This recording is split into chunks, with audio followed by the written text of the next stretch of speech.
I would just like to introduce myself. My name is Alexis Schwartz. I'm Assistant Director of Alumni Programs with Rice's Office of Alumni Relations. And so in my role, I manage the Sally Portal platform as well as our alumni and student engagement programs. And so I'm really excited that y'all are all here with us today for this virtual Life After Rice series. This is a collaboration with the Center for Career Development. And this series is really an opportunity to bring together Rice Owls, whether they're students or alumni, to talk about different topics and get advice and insight from some amazing alumni panelists. And today's topic is graduating into a recession. Obviously this is a really difficult time. There's an uncertain job market. And so we're really hoping that our panelists can share some of their insights and experience and how they've managed to succeed in their careers. The moderator today is Judy Lee. She is also a Rice alumna, Sid Rich, 2000, right? And Judy is the president of Take Root, LLC. She also, before she founded Take Root, she served as the director for Leadership Rice at Rice University. She currently teaches at the Glasscock School all courses of the Leadership Certificate. She has over 20 years of leadership development experience, previously as a change management consultant at Deloitte and as program director for Leadership Houston. And so in her current role, she works with a wide spectrum of organizations to increase their people's capacity to lead at every level. She's also a facilitator for the American Leadership Forum and Leadership, a National Leadership Institute, and has completed the master class in adaptive leadership at Harvard's Kennedy School of Government and the Social Justice Training Institute. And I will let Judy take it away and talk about our amazing panelists. Great, thank you, Alexa, and thank you everyone for joining during these very uncertain times. I'm so glad we have such a wonderful array of panelists here to talk about their own journeys in and out of recessions and through their career, and hopefully we'll share with you all of their infinite wisdom to help you navigate that as well. So I wanted to go ahead and have all of the panelists introduce themselves, give us a sense of who you are, when you graduated from Rice, and I'd love to also hear what your first job was out of college, and then share with us what you do now. And I think hearing those two things, I think is really insightful, given a lot of people here are starting or transitioning and seeing where that might lead to. Leonard, if you could kick us off, that would be wonderful. Oh, all right. Everyone can hear me. So my name is Leonard Cahn. I love it. 2007. I went to grad school right after Rice, so my in-between job was actual pedal boat operator at Terman Park before entering grad school. And after grad school, I graduated in 2009, right in the middle of the Great Recession. My first job professionally was with the Texas Sunset Advisory Commission as a policy analyst. So that job entailed looking at other state agencies and determining whether they should continue or not, and what type of effectiveness and efficiency measures they could take. It was heart-wrenching because the state budget was taking hits, so we were pressured to try to do our job under budget cuts. And now I'm working for Houston Fire Department as a management analyst and accreditation manager. I'm also chairing the Texas Center for Public Safety Excellence Consortium. Thanks, Leonard. Mary Kathryn, can you introduce yourself, please? So my name's Kathryn Campion, and I graduated Rice in 1984 from, I was a Hansonite. I had great 4 years at Rice. I studied music. I was a violinist. I pursued music right after college. And 1984, as many of you know, was a very tough year for the city of Houston. So it was its own Great Recession. So I was fortunate enough to stay close to Rice the couple of years after I graduated and taught at the Houston Conservatory of Music. I always knew that I would pursue something mathematical after I pursued the musical interest, and subsequent to freelancing, playing for the Houston Grand Opera and the Houston Ballet Orchestras, teaching at the Houston Conservatory of Music, I went back to grad school and got a doctorate in financial economics, and now I run an asset management firm called Campion Capital Research. That's quite a career journey there. Kathryn, can you share with us about how where you are now? Hi, I'm Kathryn Sorte, and I graduated Hanson 08, and I studied psychology while I was at Rice.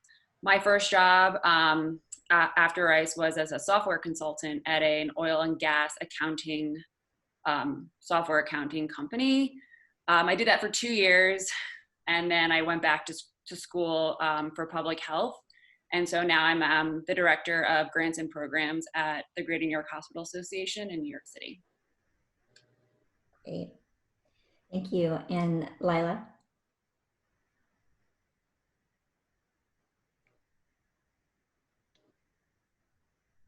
I think, Lila, I think you're on mute there.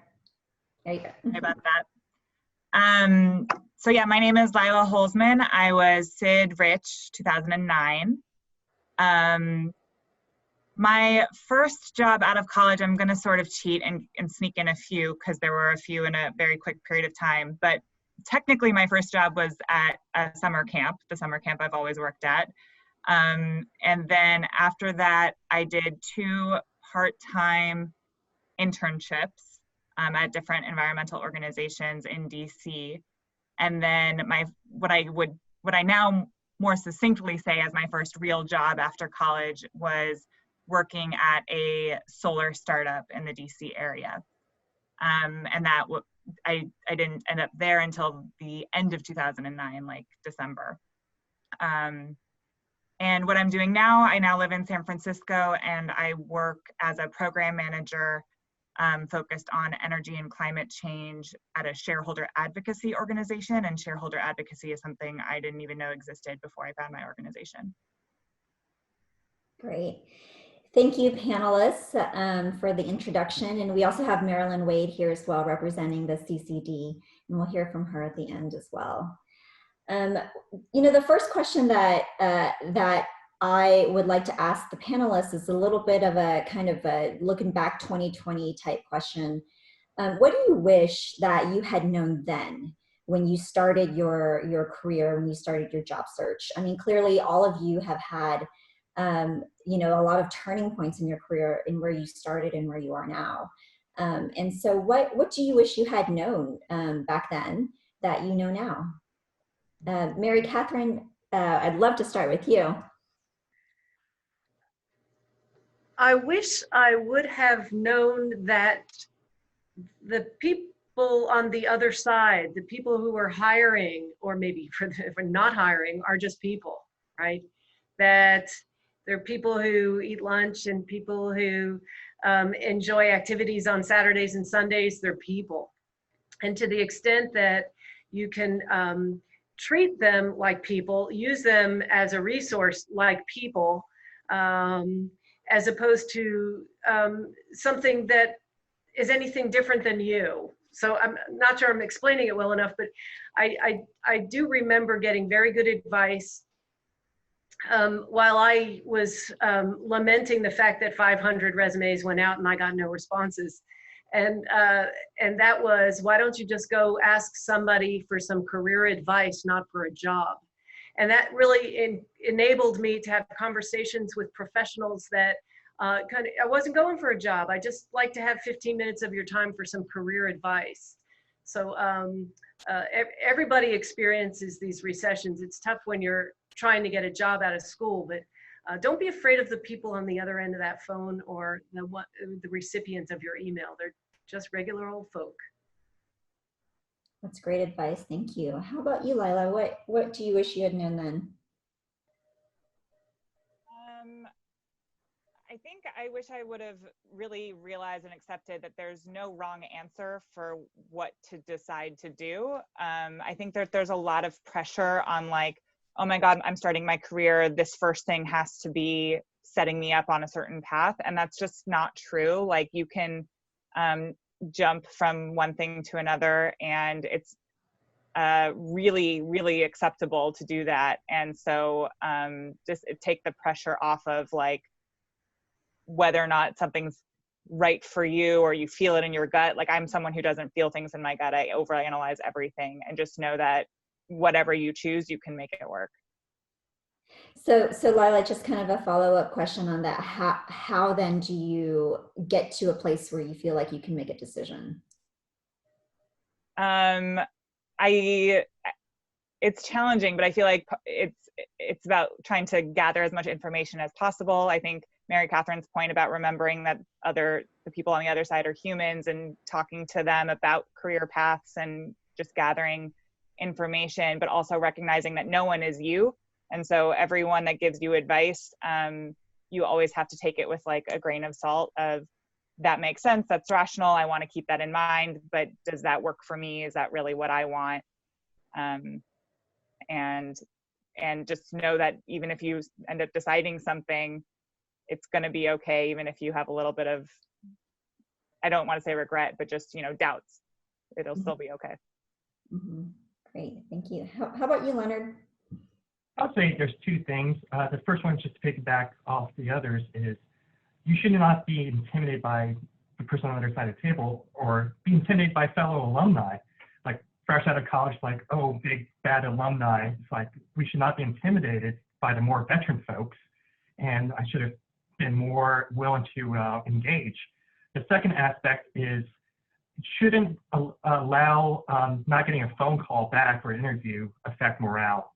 When June, July, even August comes around, it's not you. Like, it's cliche, but it's not you, it's this situation. They would love to hire you if they had the resources, or if they know that they're just a stopgap, they're less willing to give you a call back because they're looking for a more permanent solution and not trying to hire a temp, essentially. On top of that, they're trying to take care of their own people, and they're in the recession, and you're an outsider. So don't take it personally. Don't let it affect morale. It's tough, but when June, July, and August come around, don't feel disheartened about it. Great, thank you. How about you, Kathryn? So there are a couple of things that I wish I had realized when I was a senior and was going through this process. One was, you don't have to know what you want to do forever, and that first job does not have to be forever. I think there's a lot of pressure that students put on themselves and peers, and especially during that recruiting period. And then that also leads me to, there's more out there in terms of opportunity than what you see through career fairs. Like Rice is an engineering school. There's a lot of people who go into finance or consulting. Those aren't the only 3 jobs that are out there for you. And, now with the internet, LinkedIn, Sallyport, it's much easier to connect with Rice alumni who have vastly different career experiences in completely different fields. I didn't know what public health was when I was a senior in college. It took me a while. It took me a couple years at a job I did not like to kind of take that time to discover, oh, this isn't all there is. So there are so many different jobs and industries out there that you might not realize unless you really, talk to people or do some research on your own, and not just focus on the 3 big major employers that might be, recruiting at Rice. Kathryn, I love that you mentioned that, because you started out in oil and gas, is that right? Yeah. Yeah, and so we, looking at the people who've introduced themselves, we have a lot of people getting their business degrees, graduate degrees as well, and kind of we go into these graduate degrees with a certain, even undergraduates, with a certain expectation of where we'll pop out on the other side. You've pivoted from oil and gas over to healthcare. How did that happen for you? I was a psychology major, and so my first job was nothing to do with what I studied in grad school. So it was a lot of software consulting. So it was coding, programming, things I had no experience with. So I think on the one hand, being in a job that I didn't particularly like really drove me to sort of think about, okay, so what does interest me? So nutrition interests me, obesity research, that is how I got into public health. So I kind of looked to see what avenues I could take in order to sort of pursue that. And that led me to a master's in public health and healthcare policy, because I figured, obesity research, nutrition, that stuff is all encompassed in policy and like healthcare policy. So I ultimately did not end up doing nutrition and obesity, but it led me to my grad school degree, which, then opened up a whole different world of opportunities that I just didn't know existed. Great, thank you.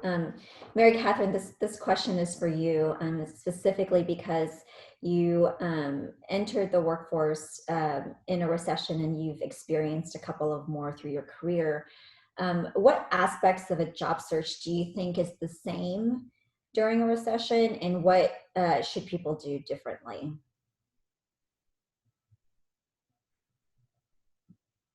I think maybe Mary Kathryn is frozen. Oh, yep, okay. So she'll probably pop back in. Who does anybody else want to take that question? What, during a recession, given we are moving into one, what aspects of a job search do you think are the same, and what do you think should be done differently?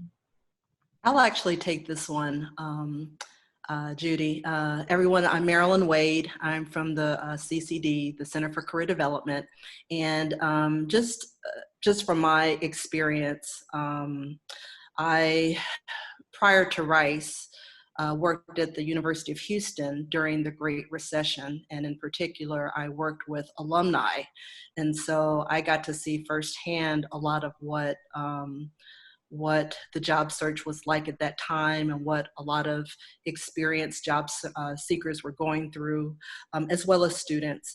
But I would say a few things are similar and a few things are different. So I think some things that are the same, certainly, job seekers need to have a well-written resume and cover letter that definitely includes all of their experiences and what's most, and their skills, certainly for what's most important to their position or industry that they are targeting.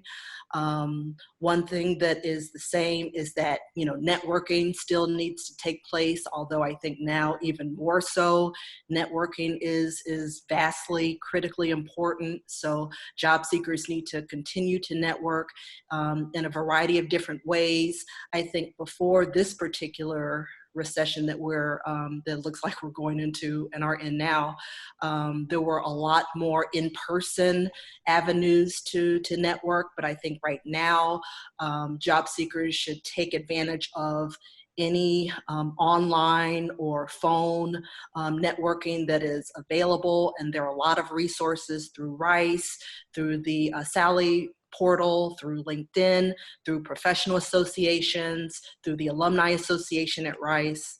I think one thing in particular that's different is that, I think when there's no recession, a lot of people think of looking for work as a single, solitary activity. You do it by yourself. You might talk to a few people, but I think for the most part, you apply online, you interview, and you land the job, the internship or the job. And on average, it takes, about a semester of time to do that, maybe 3 to 6 months. But I think right now, during the recession, really engaging as many people as possible in your search is vastly important, and it really piggybacks on what a few people already said today. Engaging your community is really critically important. People that you already know, as well as reaching out to people that you don't know that are in your intended field of interest. More people you can connect to during this time, the better. And then I think what also is different is, the time frame. I mean, be prepared that your job search might take longer than that semester, or the 3 to 6 months on average that the government says it takes for one to land a job. And so being prepared for that, but also making sure that you are using all of the resources that are available to you through the CCD, through your alumni network at Rice, through professional associations that you might be connected to or that are available out there in the world for you to connect to, and your personal network as well, your family, your friends, your colleagues, your peers, your spiritual community, your home community. Utilizing and getting as much support as you can during this time is critically important. Thanks, Marilyn. Linking some of your comments to what Mary Kathryn shared with us. Mary Kathryn, you mentioned, moving into the space where you see the people on the other side as human, and also moving from, reaching out to, you as a job searcher, looking for a job versus getting career advice. Can you offer us some tangible tips or best practices, advice on how people can do that? How can people reach out to either their networks or people they've never met before but are interested in their career path and start a conversation that might be valuable in some way? This is for Mary Kathryn, correct? Yes. I would say practice your online presence. If we're thinking about the other person on the other side, if there's a way to talk to the other person on the other side like we're all talking now, I think that's a really valuable thing. As a business person who receives lots of emails, I just find that's a difficult way to reach a person, right? But tangible things, ask the people you know to share your information with other people. I think all of us, especially those of us on this panel, know what it's like to graduate in a recession, right? We know that, at least right now, jobs are, we're losing jobs. Now, we're not losing jobs at all socioeconomic levels, right? So in some ways, this recession might not be worse than the 1984 recession for some of us with some technical skills. So don't be lazy. Let's keep trying to get the job. But I think I would say to get comfortable, even if it's outside your comfort zone, with a really good online presence. I think it's very important, especially because of this particular situation we're in, where nobody's going to receive you at their front door. One of my jobs, I walked up, my resume was no answers to the resume. I walked up to this investment banking firm, and the guy who was hiring was walking out to lunch, right? It was just fortuitous. So don't think right now that's not an option for us. So get the online presence, get really comfortable with it. Certainly wasn't in my comfort zone. I think it's right now going to be kind of a trend in the future that we present ourselves the way we're presenting ourselves now. I just want to offer one kind of slightly different possibility that has been more of my experience, which I think I've done a lot of what has been talked about in terms of networking and reaching out and asking to chat and kind of building those networks, building that community. And honestly, I feel like I've done that more just to learn and to feel plugged into the issues that I care about and to explore and see what's out there. I've actually never gotten a job that way, so I wouldn't rule out the cold application process. I think sometimes it's like learning what's there so that then when you go and you see that that place that you heard about has an opening and you apply, you know more about it and you feel more educated in applying. But you don't have to have an in everywhere. It is still possible. It's kind of a numbers thing, and you do end up sending out a lot of resumes that you never hear anything back from. So it can be disheartening, but it can also work if you have enough of an extended timeline of expectations of how long it might take, and if you just keep trying. Great. Leonard or Kathryn, do you have any tips on tangible ways that people can reach out to make some contacts and connections? I'll go. I would say going beyond just the reaching out, you need to maintain a communication and be responsive. Like certain aspects are going to stay consistent. respond to an email, say thank you. Don't ghost recruiters, especially people in the same field, because people do talk to each other. You might get blacklisted if you aren't responsive.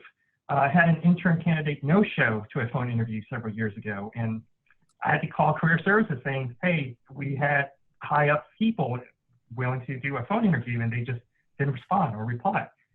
So make sure you have the ability to write, take initiative, but also be responsive when there is an outreach effort. That's such a great point. I'll also chime in on this as well. You know, I think that a lot of people have a visceral reaction to the word networking because it feels very transactional. And so where you are now, I would really encourage you to think about what it looks like to build authentic relationships now. And authentic relationships doesn't have to look like, you know, a lifelong soulmate, right? It looks like a real interest in the other person, to be interested in what they do and what they have to share with you. And so you can start doing that now. I think people support those that they've already invested in. And that's to Leonard's point, that you've followed up, that you've kept in touch, that you're giving updates on how you're doing. And so those are some things that you can think about right now. Like, I would encourage all of you after this webinar to reach out to, you know, 3 to 5 people that you haven't reached out to in a while, and just see how they're doing and share a little bit about how you're doing. And if over time, if you keep on doing that as a habit, you have built this incredible authentic network in which people are invested in seeing that you're doing well. So this question is for Kathryn. Kathryn, you've had a lot of different jobs, and they've all had a certain theme to them in very different ways. Do you think that graduating in a recession has long-term career effects, or do you think that people might need to lower their expectations of what they were hoping for? So I think it depends. I mean, I do think, yes, people should maybe lower expectations just because of the reality of the job market, but I wouldn't necessarily say it has long-term implications for your career in a negative way. Like me and all of my friends from Rice, we all graduated into a recession, and save for one of them, everyone is doing something different than they did when they graduated, but they're all doing well. You know, they're happy, they're successful, they're happier than they were when they graduated. So I just think that, you know, whatever, even if you can't, as I think someone was saying before, even if you can't get a job right away, it shouldn't be, you know, just giving up. This is the reality of it. Like I'm screwed for for my entire career. Like there are other things you can be doing to improve your skill set, or you can still gain experience. Like the other thing too is when you graduate from college, employers don't expect you to have all of this experience. Like you're 21, 22 years old. And I think that, you know, graduates forget this. Like nobody expects you to have years of experience, but it's just about, you know, being able to explain how the limited experience you do have is transferable. And I think that the time that it takes to get your first job, you should use that time as productive. It doesn't mean it's a waste. It doesn't mean you're going to be behind. I mean, everybody is in the same boat right now across the world. Mm. Yeah. So to that point, I think that's such a great point. And this is a question for anyone who wants to take it. What can people do to either increase their skills or be productive in that space where you're in the midst of a job search or you're unemployed? Leonard, I saw your hand go up. So one thing I did, because I'm a glutton for punishment, is there's a lot of classes offered by FEMA, including for pandemic response, if anyone is wondering, that you can take online. You can get certifications. Now, in this day and age, there's edX and Coursera that offer free courses to get you just background knowledge, getting those skill sets, getting that knowledge, so you can talk with working knowledge when you're going to interviews or when you're networking with folks. It doesn't seem like you're just making stuff up as you go along, but you actually know what you're talking about. And it doesn't cost that much. It's cheaper than a Rice education, but you can increase those technical skills especially in the social sciences, what we're looking for in government jobs now is, can you do Excel? Can you make a map? Can you do technical writing? Stuff that you don't think you don't necessarily take classes for at Rice. It's like, how do you use Excel to create this formula? It's like a lot of older generation don't know the basic technology skills that we're using today. That's such a great point. I think that all of the virtual platforms and the dependence on technology has really, switched kind of the knowledge dynamic in a lot of teams with different generational representation on there. Lila, how about you?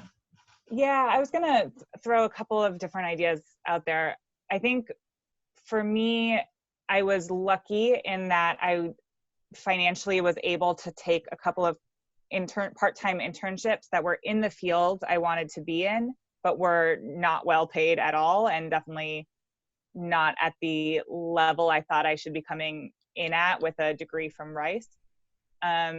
But being able to accept something like that still put me in the field I wanted to be in and getting exposure and getting experience. And I will say my roommate now in San Francisco, who is a good friend from my Wharton MBA program, also graduated in 2009, and she did something different. She had to take a job that was more well paid, but it was more like administrative and not in the field she wanted to be in. And we still ended up, going to the same grad school, and we're both in careers that we like and that suit us now. So kind of my message from before, that there's no right answer, like you can do different things and still make your story work. And then just one more thing I'll throw out, if and when it becomes an option, because it's not right now, but I was also a Peace Corps volunteer. I did it a little bit later in my career, a few years after graduating instead of straight after graduating. And right now it's not open because there's a pandemic. But the Peace Corps, I highly recommend for anyone interested in really anything global, and just to get a different, exposure outside of the US. And happy to talk about that any other time offline. And I'll add on to that. It's like doing volunteer work is a huge boom. A lot of nonprofits are looking for extra help, especially in this time. And the people that you volunteer with, you can latch on for a temporary job, like I did with Herman Park, being a pedal boat operator. And I was the only one that could swim for some odd reason, being on the lake. And also the other people that volunteer, one of my friends got an internship with Schlumberger because someone at Habitat for Humanity was at Schlumberger. So there are options, and that's how you can meet with people, even virtually. There's work to be done, and there's no shortage of the needs out there. That's right. That's right. Go ahead. I would just like to say that I think all of us are saying keep that skill set up, get that education. Leonard gave some good examples in his field in finance. It would be, the CFA, right? Or the accredited investment fiduciary analyst. They're just keeping the skill set high is something we can do as Rice grads, right? We've spent 4 years honing skill sets. Don't stop. And that means like keep a regular schedule. Get up and imagine that your desk is now your working desk, and just keep that regular schedule. And everything everybody said, bump into people online, virtually, share your story. But I'm sure for some of us, it's very difficult. Maybe some of us might take it personally, right? As hard as you worked for 4 years, you expected never to be in this situation. So I just wanted to reiterate the importance of the skill set, keeping the skill set up, and the education. I think I probably finished the equivalent of a master's in music while I was searching for jobs, right? Without a degree, just kept taking classes, took more classes in computer science at the University of Houston. So I just continued to educate, and all of that accumulates. And in the end, like Leonard was saying, you become valuable. All of a sudden an opportunity's there, and you have the skill set and the knowledge to take advantage of it. Absolutely, absolutely. And don't underestimate the value of volunteering as Leonard said, and maybe use that as a reframe, because as students and grad students, we're constantly thinking about what can I learn here? What can I utilize here to build a life and a career? And at this point, sometimes the reframe needs to shift and say, well, what gifts can I give here? What do I have that can be a contribution to another organization or another effort that also allows me to hone my skills and build my skills and meet people to, to build those relationships with.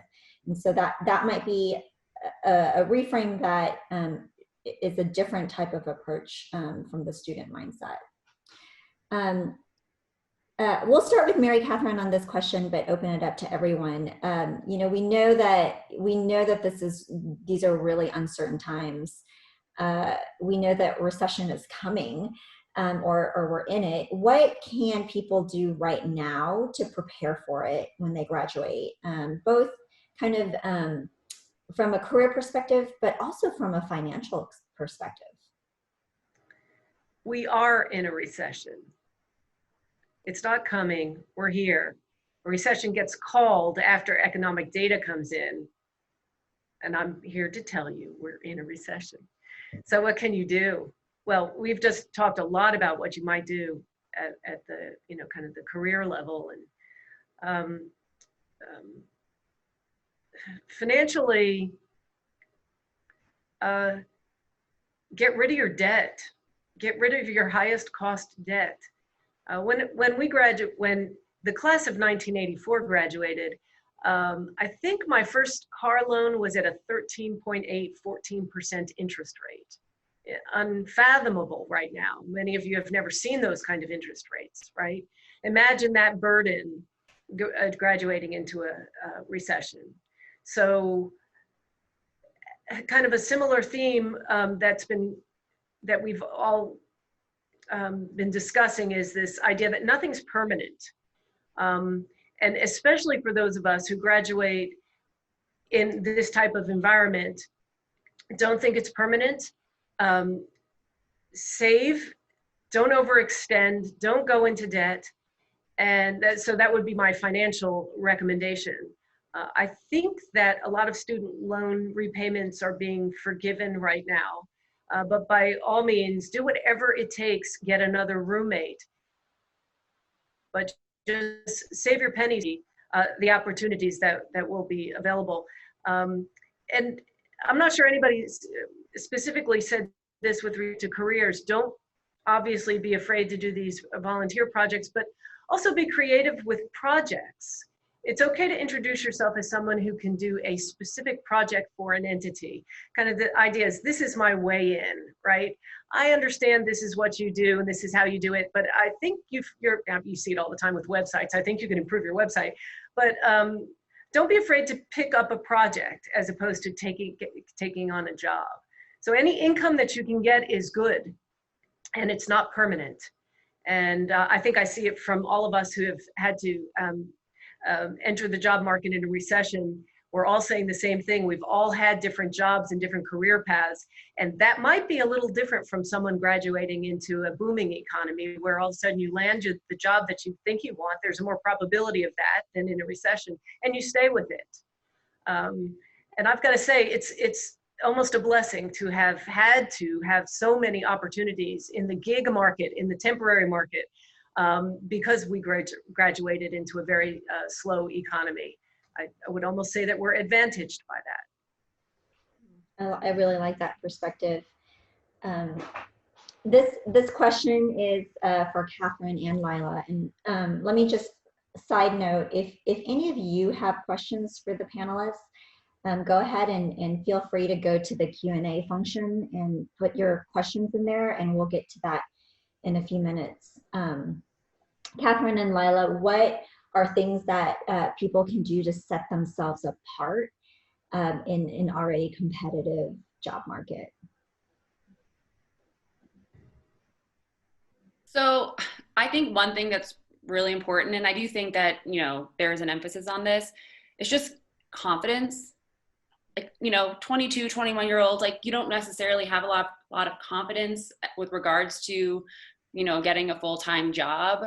So I think that, and as someone who's been on the other side of like interviews and hiring, I mean, that if somebody walks in and they're confident in themselves and their skills and their ability to learn, I think that is something that will separate you from someone else who is just trying to get a job, kind of be more focused about it. And then obviously in terms of interview skills and like gaining confidence in that, like practice makes perfect. And so, in times when the economy is doing really well, like you'll probably have a lot of opportunities to practice interviewing like in real life. But for now, use the resources that you do have, whether it's the Career Center at Rice, or if it's a roommate or a parent or someone, even if it's via Zoom, which that might even make your skills even better because you have to improvise a little bit. It's different than sitting in front of another person. But I do think that just having that confidence is going to be really important. And then also, you are lucky in that you went to Rice, like, so that already puts you above, I don't say above, but like in a different position than some people might be in right now. The two things I'd add to that are like flexibility, adaptability. I think kind of what Kathryn was saying about like showing that you can do a bunch of different types of things, especially if in this current environment, if you're casting a wide net of what you'd be open for, you need to show that you can do different types of things.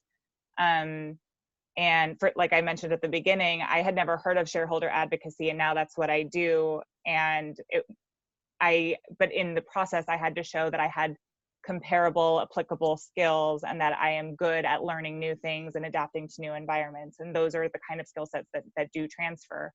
So showing adaptability.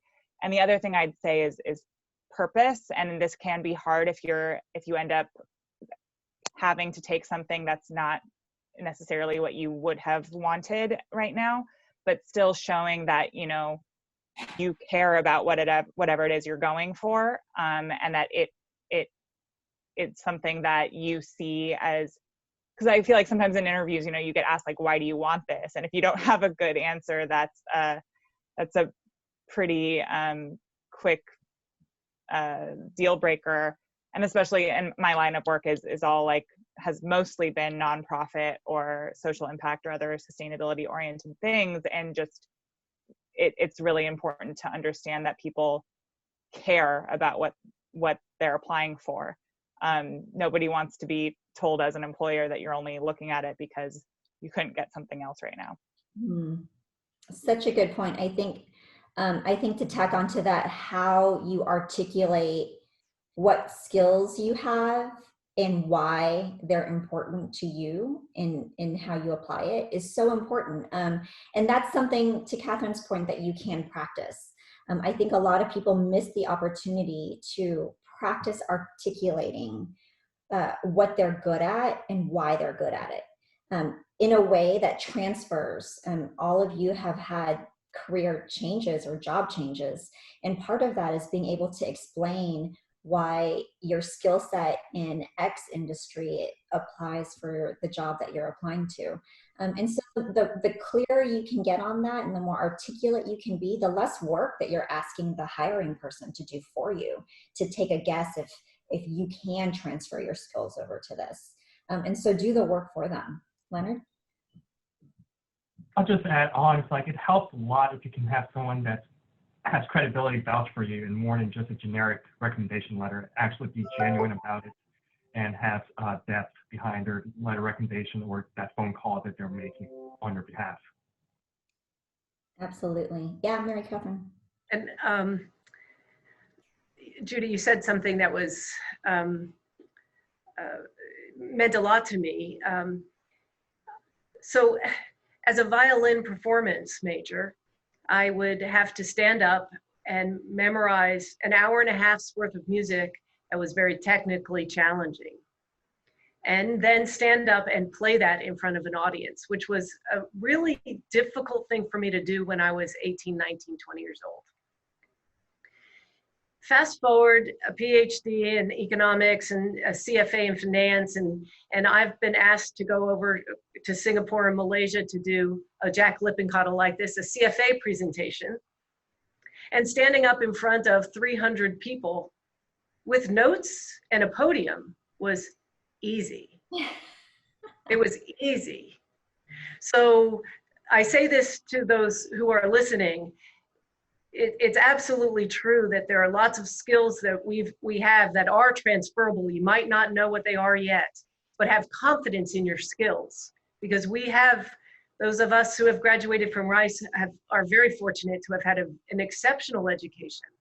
So don't be afraid to try and find those skill sets, those transferable ones, and believe in them and have confidence. I'm here to tell you they're there.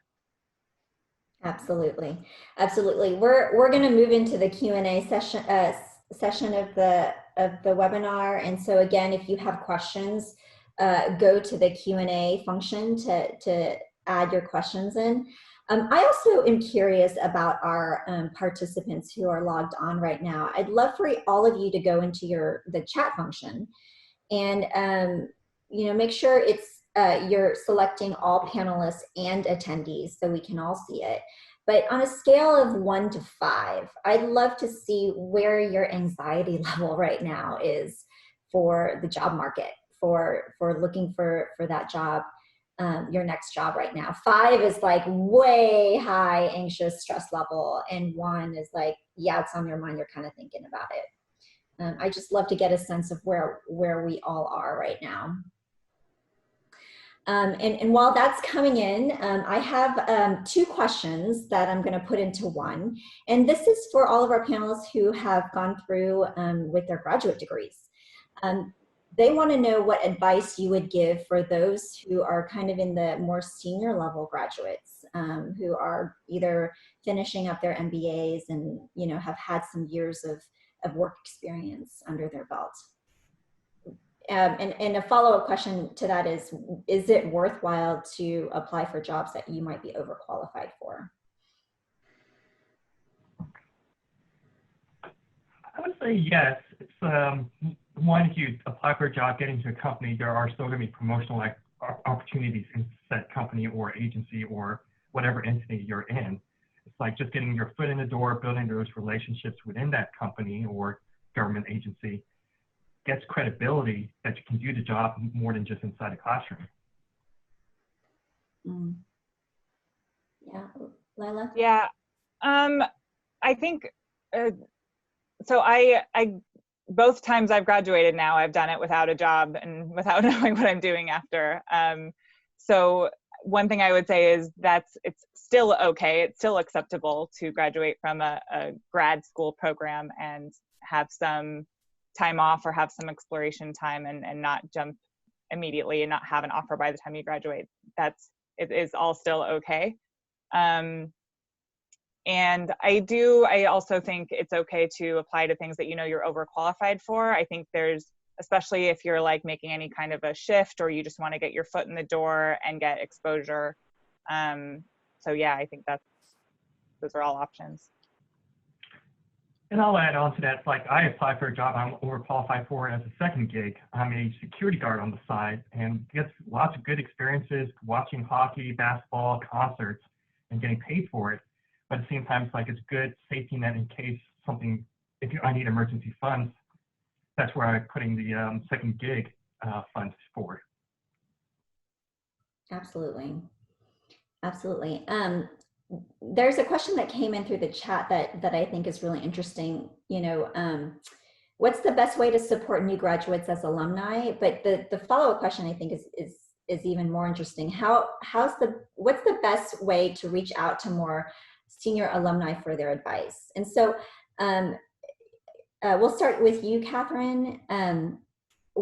How would you like current Rice students, whether they're graduate students, MBAs, or undergraduates, how would you like for them to reach out to you for advice?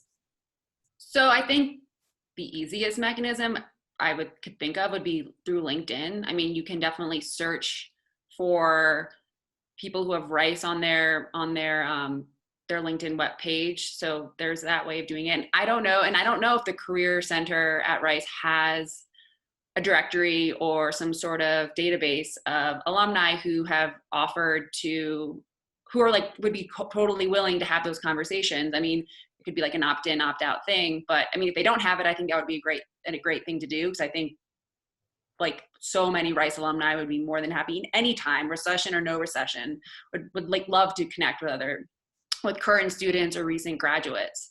So, I mean, I can't answer that question, but I would say LinkedIn is probably the best way to do that. And I would also say, at least personally, don't hesitate to reach out. Like, we've all been where you have been and know how scary it is, even in the best of times, to try and find your way into the job market after graduating. I mean, it's overwhelming. And so, but yeah, that would be how I would like to be approached. I don't know any other better way at this time. Yeah, Mary Kathryn, and then Marilyn, I see you as well. Thank you. Don't be afraid to search for that mentor. That mentor may or may not be that Rice University alum, but a mentor for me was really important. In fact, I had several of them over the course of my careers, and this kind of is not dissimilar to, you know, building that network that Judy, you were talking about, right? Build that network of people, that warm, cozy network, but having a mentor that you go to breakfast with once a month, and then another mentor you go to breakfast once a month. I've gotten some really wonderful advice from them. I agree with Kathryn that both LinkedIn and Rice, and Marilyn will probably speak to those opportunities. But again, don't be afraid to pick up the phone and say, hey, I'm a Rice grad and I need some advice. I don't know one Rice grad that wouldn't call you back. That's right. Marilyn? Yeah, thank you, guys. I mean, you already said exactly what I would have said. I just want to, and Alexa, thank you for putting that in the chat. Sally Portal is what the CCD would strongly recommend as a platform for connecting with Rice alums. And the nice thing about Sally Portal that makes it stand out even from LinkedIn is the fact that alums on Sally Portal have already opted into helping current Rice students. Or fellow alums. So there's a willingness to help banner for each of the alums that are on Sally Portal, if they opt into that, saying, yeah, I'm willing to take requests from current students or alums to help them in their career search in terms of advice, recommendations, and resources. So we definitely recommend Sally Portal, and we also strongly recommend LinkedIn as a way to connect with Rice alumni. Thirdly, we also have Handshake, and Handshake is is our general portal for all of our career events and resources and jobs and internships. And through Handshake, that can be another way to connect with other Rice students and alums that have made themselves available through that platform.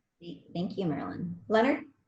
It's also, I think Rice has done an incredible job since the Centennial Celebration, which was already 8 years ago now, trying to build up the alumni network. And when I was a young alumni chair in Austin, the other alumni groups, like the lawyers group, the doctors group, the overall alumni groups, were very encouraging in having young alumni attend their events. So I was trying to facilitate that transition of young alumni being introduced to the bigger networking groups. It's casual. It's not, at the same time, you can get to know the field. They're very welcoming. I'm not a lawyer, but I think I attended pretty much every lawyer event for 3-4 years. The doctors group, also very welcoming. Every region has their own little alumni network. Some might be a little tougher to get to and may not have as frequent events, but you can check the alumni.rice.edu website for upcoming events. Some of them have virtual happy hours in this time, but try to get on their mailing list. It's separate from the official mailing list at times from Rice, but at the same time, it's a little closer knit and you get more personal interactions that you probably need.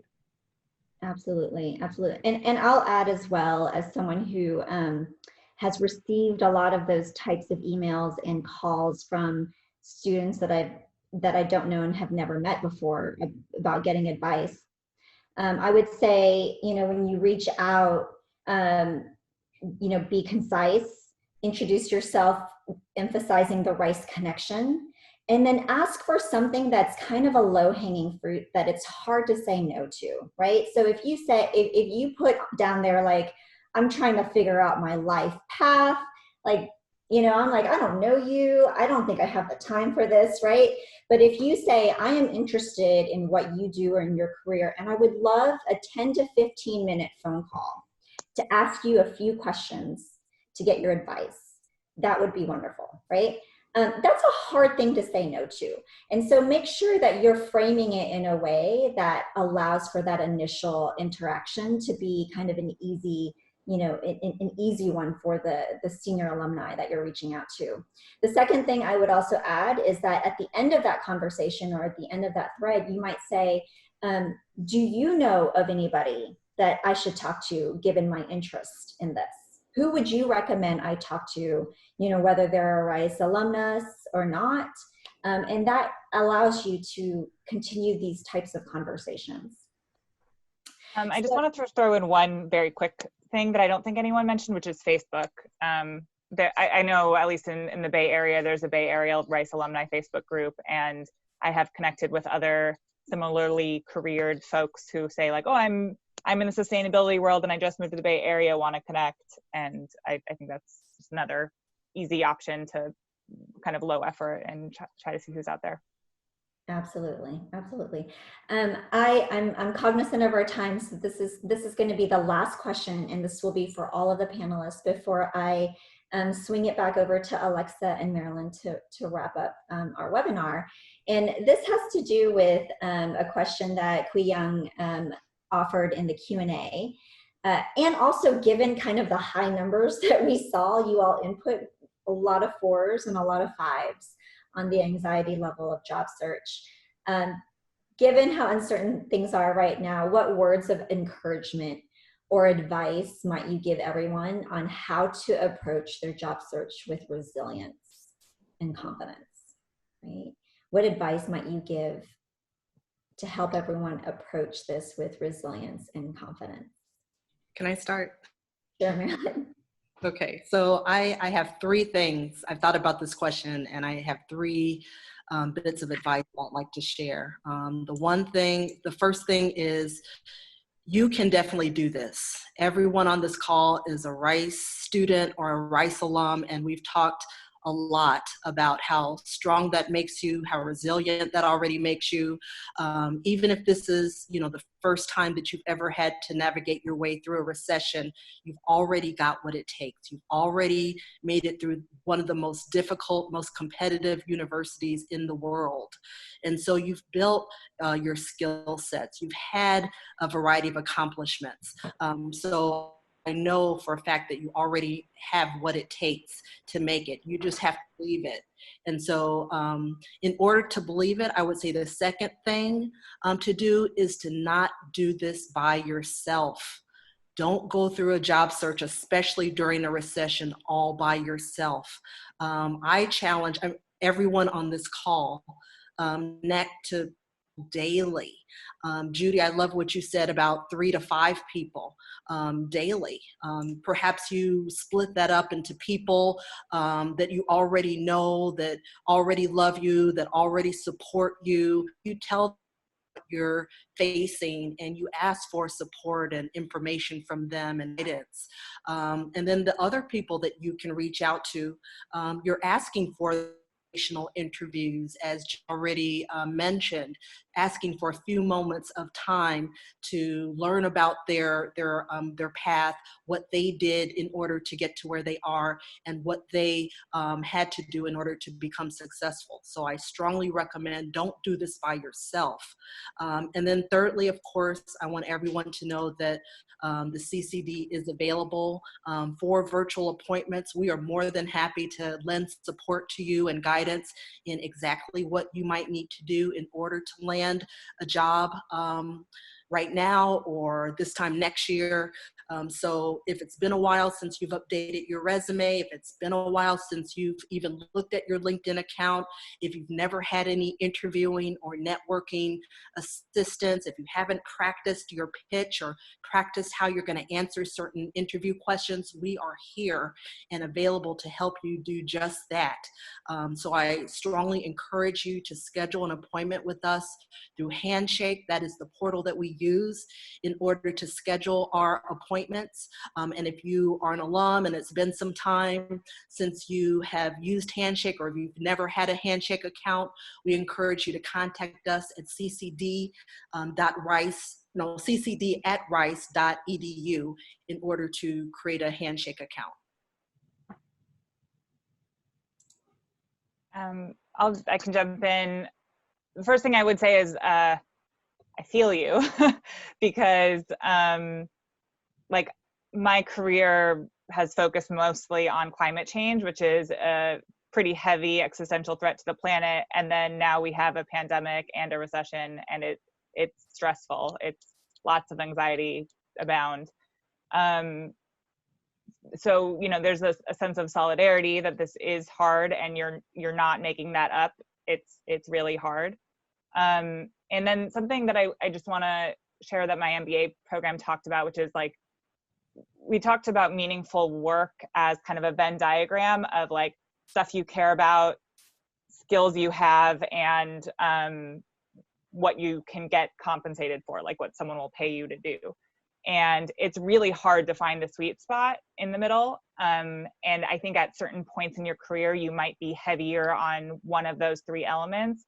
And so just trying to make sure you know what's most important for you. I know for me, like doing work I care about, and even when it means getting compensated less, has been more of my personal choice, and just finding whatever your choice you want to make is, and kind of trying to get your priorities taken care of, because yeah, it's hard. It's great advice, Lila. Thank you. Mary Kathryn? And to piggyback off of that, figure out what works for you, because everyone's different. Somebody might be 9 to 5, but keep a schedule and stay focused and stay disciplined. The easiest thing to do is to get down, right? And I think discipline and focus will do a lot of things that keep you from getting down, but also it will have the intended consequence of keeping the skills up. But just remember, and it was something a Rice professor said to me on my way out, is you can do whatever you want to do. And just remember that. And so while it might take you some time, and the path may be not straightforward, but just you can do anything you want to do. And so just do your best, keep your nose working during this, and stay close to people. And I would just add that, you know, you're allowed to feel overwhelmed and stressed out right now, and give yourself a break. And, you know, don't compare yourself to others. You know, some people might get a job really easily, lucky for them, you know, but it's not personal. And my other bit of advice is, and this is coming from personal experience, don't be avoidant. Like, don't avoid the job search just because it produces anxiety, because it's just going to make it worse. So, you know, do what you can with the tools that you have, because even that will make you feel better. Just, you know, keep trucking along. Speaking of not comparing yourself to others, I was unfortunate of going to grad school where everyone else, my peers, managed to get a job in between time. So don't compare yourself, and be able to handle that tough love that's going to come, because it's going to be rough. Some people think the tough love approach is going to work, but in a recession, you can do only what you can do. But the best piece of advice I was given by one of my classmates is, don't let the presence or lack of presence of paycheck determine your value. You're more than just what you're doing on a day-to-day life. You're more than that. And I think that was a valuable lesson that really shaped on my career path on how I approach things, and which is very valuable.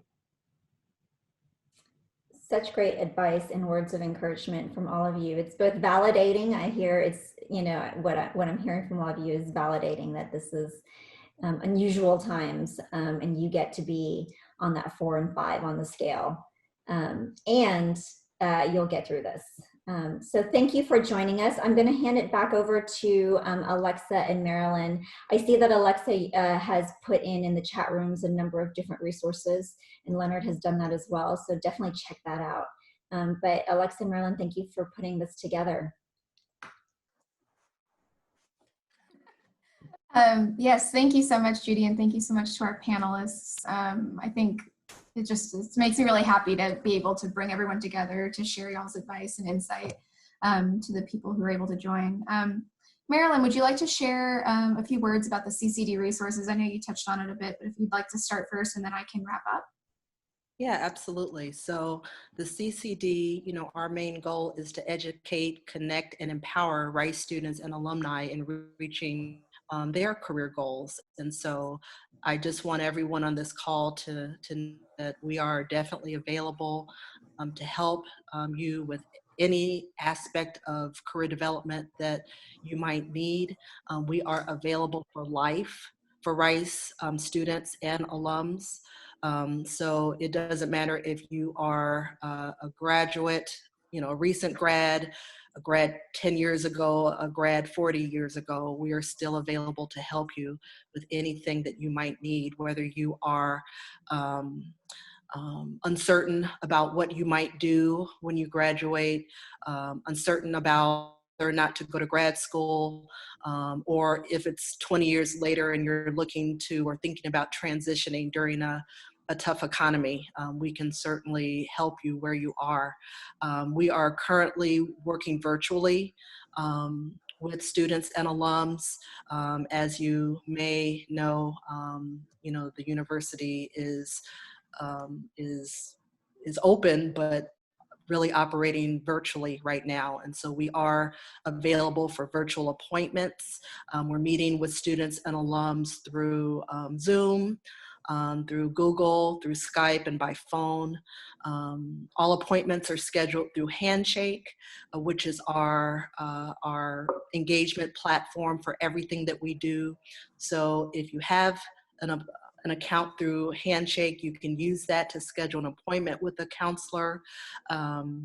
Also through Handshake, you can look for job opportunities. Right now, my understanding is that we are building about 500 to 600 new jobs a week right now. So Handshake is where it's at in terms of finding opportunities of all kinds, internships and full-time jobs in all sectors. So we are seeing opportunity from employers right now in all sectors. Certainly all of our resources are available there. All of our events that take place, and they're taking place virtually right now, are available there. There are actually 2 career fairs coming up in June that I want everyone to know about. They are both, neither one are Rice specific fairs, but we are participating in them as members. So definitely look on Handshake for more information about those virtual career fairs that will take place next month in June. All of our on-campus interviews take place through Handshake. All of our information sessions will be scheduled through Handshake, and in the fall it looks like they will be taking place virtually, and students and alumni have complete ability to access that through our Handshake platform. So we are definitely here for you. You can email me directly if you like, maw5@rice.edu, or if you would like to schedule an appointment with us, you can visit us on Handshake, or contact our main office at ccd@rice.edu if you don't have a Handshake account.